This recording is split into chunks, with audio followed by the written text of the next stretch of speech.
Et nous tenons la plateforme Aar Li Ñu Bokk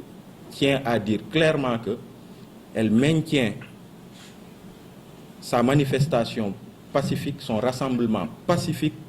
qui est prévu aujourd'hui à 15 heures à la place de la Nation. Et Inch'Allah, nous y serons pour tenir cette manifestation pacifique telle que prévue et en conformité avec les lois et règlements de ce pays.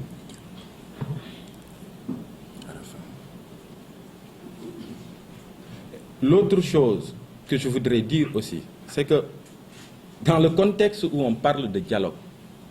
dans le contexte où on parle de concertation, d'apaisement,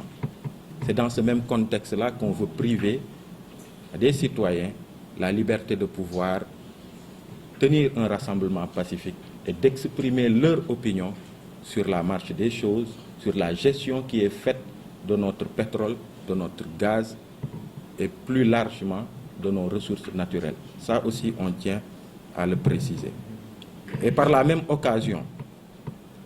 nous demandons et nous exigeons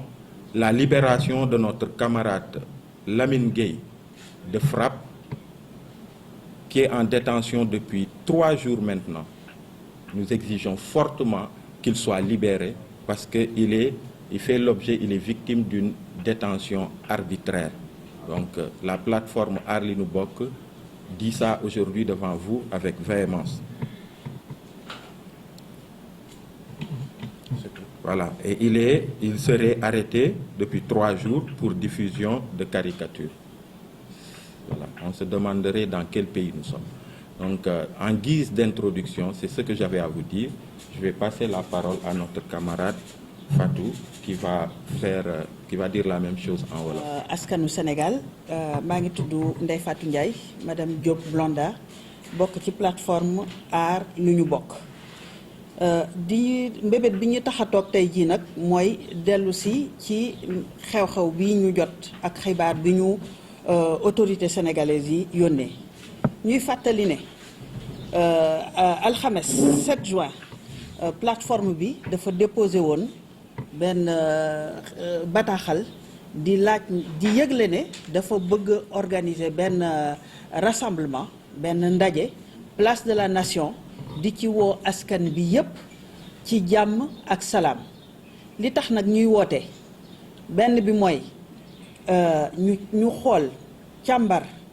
suñu li jóge ci suñu suuf si maanaam muy pétrole muy gaz muy zircon ak yeneen naka lañ koy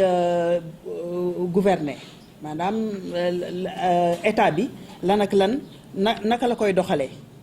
Bi ci topp mooy gannaaw coow am na bi ñuy dégloo ay politiciens ay journalistes yu nekk Sénégal yu nekk yeneen dëkk am ñu ci bind ay livres wax ne ay luubal am na ci. Ñu bëgg suñu justice bi jël dossier yi daal di koy càmbar ba xam lépp li ci làqu ak lépp li ci ñuul ñu def ci liñ ci war a def. Bi ci topp mooy ginnaaw ñaaw nañu njort ci naka la ñu joxee ay société ay contrat ñu am sañ-sañu ñëw di jël di exploiter suñuy pétrole ak suñuy gaz ak suñuy zircon ak leneen ñu ne.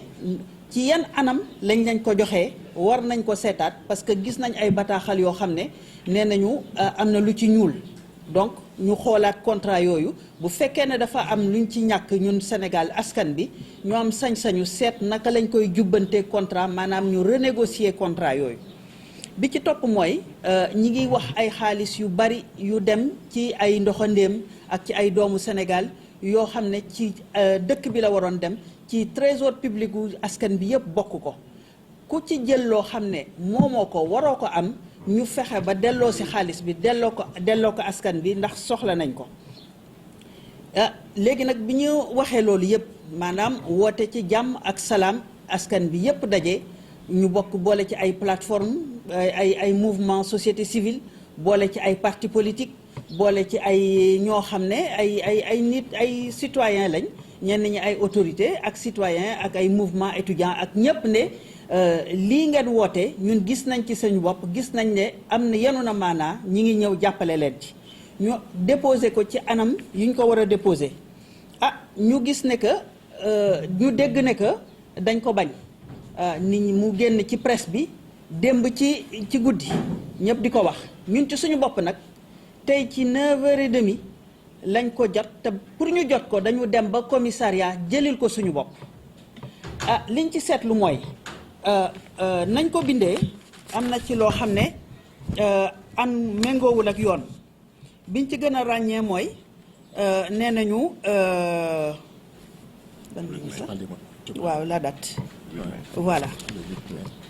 voilà biñ ci gën a ràññee mooy nee nañu yëf bi mi ngi amoon le 8 mai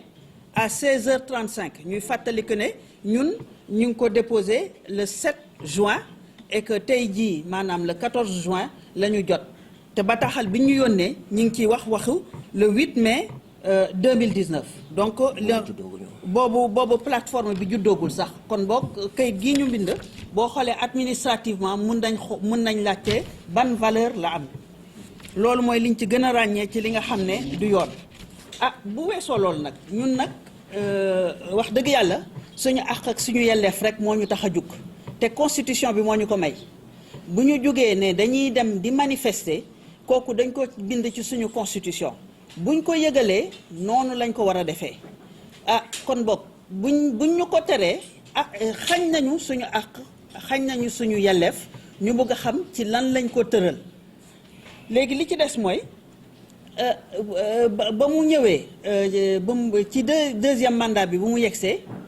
président dafa wax ne que léegi dañu war a bokk dañoo war a àndandoo war a nekkandoo ci jàmm war a waxtaan woo opposition woo société civile ba ñu préparé ne dañuy def dialogue national ñuy laajte kuy woote jàmm woote mbooloo li nga xam ne ak yelleefu askan bi muy dul dara lu dul ci jàmm ak salaam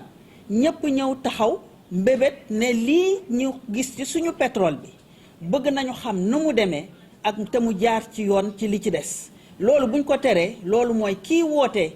àndandoo ak dialogue ci lan lay woote bu weesoo lu mel noonu mënu ko may askan bi kooku tey na xel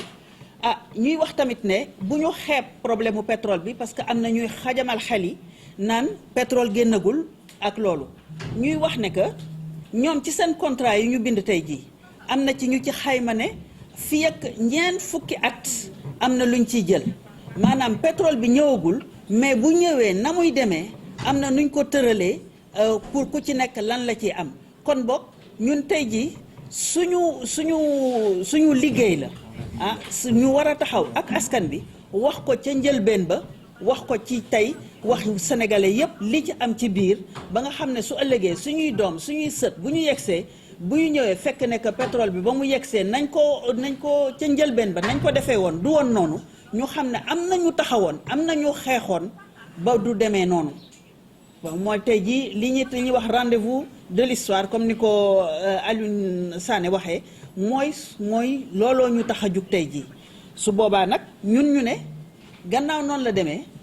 dajale bi ñuy dajale tey plateforme bi daf koy def dindiwu ci dërëm ndax li ñuy mbëbët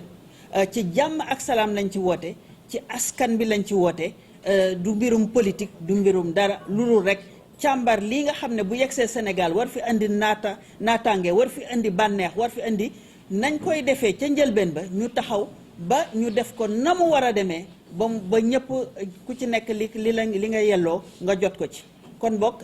li ci gën a am solo mooy rassemblement bi plateforme bi garder na ko daf koy def tey ci ngoon ca heure ba ñu waxoon ca place ba ñu waxoon waaw wasalaam